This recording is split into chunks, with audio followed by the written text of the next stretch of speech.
Hi friends, welcome to my channel. ఈరోజు recipe వచ్చేసి గోకరకాయ egg కాంబినేషన్లో కర్రీ అయితే చేస్తున్నాను. టేస్ట్ చాలా బాగుంటుంది. గోకరకాయ అని అంటుంది ఏంది అని అనుకోవచ్చు. మా తెలంగాణలో మేము గోకరకాయ అని అంటాము. గోకరకాయ అంటే గోరు చిక్కుడుకాయ అని అంటారు కొందరు.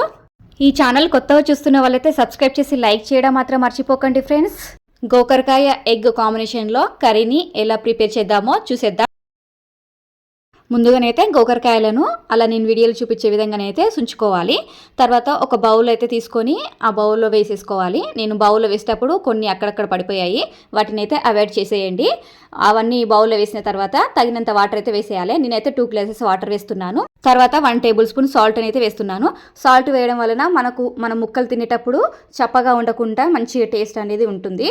తర్వాత స్టవ్ ఆన్ చేసి స్టవ్ పైన అయితే పెట్టేసుకోవాలి. వీటిని ఉడికించేటప్పుడు లో ఫ్లేమ్లో పెట్టి ఒక 10-15 నిమిషాలు ఉడికించామంటే సరిపోతుంది. గోకరకాయ ఈ విధంగా ఉడికిపోతే సరిపోతుంది. అందులో ఎక్స్ట్రా వాటర్ ఉంటాయి కదా, అవన్నీ పారవసేసి కేవలం గోకరకాయని మాత్రం అలా ప్లేట్లోకి అయితే తీసుకొని పచ్చిమిర్చి, కొత్తిమీర, ఆనియన్స్ని ఇలా కట్ చేసుకున్నాను. పచ్చిమిర్చినేమో పేస్ట్ లాగా మిక్సీ పట్టేసుకోవాలి. దానికోసం ఒక 10 వరకు తీసుకున్నానండి పచ్చిమిర్చిని. కొద్దిగా కొత్తిమీరని తీసుకొని కచ్చపచ్చగా మిక్సీ పట్టేసుకోవాలి. ఇలా ఈ విధంగా మిక్సీ పట్టేసుకుంటే సరిపోతుంది. దీన్ని అయితే పక్కకైతే పెట్టేసుకుంటున్నాను. తర్వాత స్టవ్ ఆన్ చేసి ఒక గిన్నెనైతే పెట్టేసుకుంటున్నాను. ఫస్ట్ నేను గోకరకాయ ఉడికించుకున్న గిన్నెనే పెట్టేసుకున్నానండి.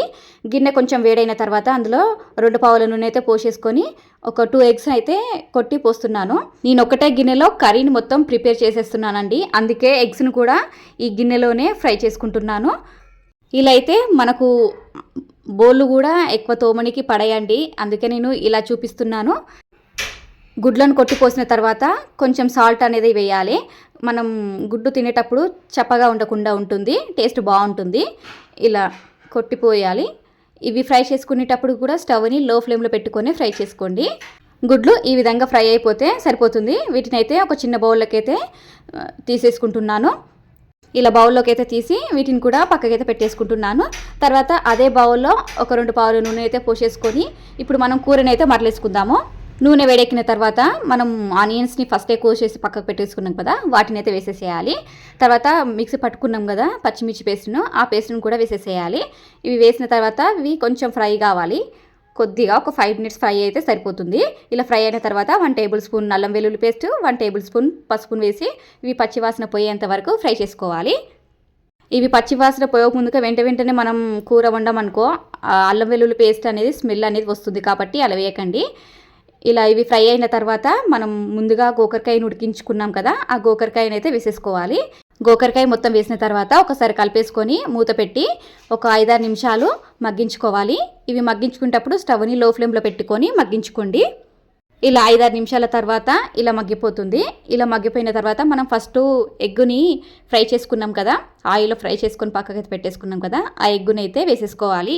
ఎగ్గుని ఇలా ఫ్రై చేసి ఈ టైంలో వేసుకోవడం వలన ఎగ్గు నీచు వాసన రాకుండా ఉంటుంది.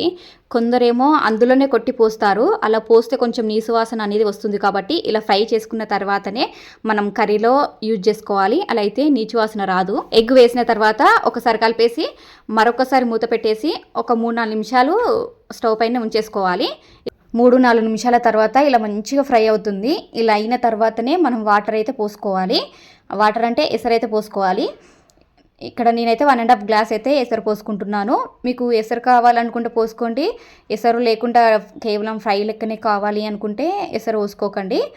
కొంచెం కొత్తిమీర, ధనియాల పొడి వేసేసి దించేయండి. నాకు సూప్ ఉండాలి కాబట్టి ఎసరు అయితే పోసేసుకుంటున్నాను.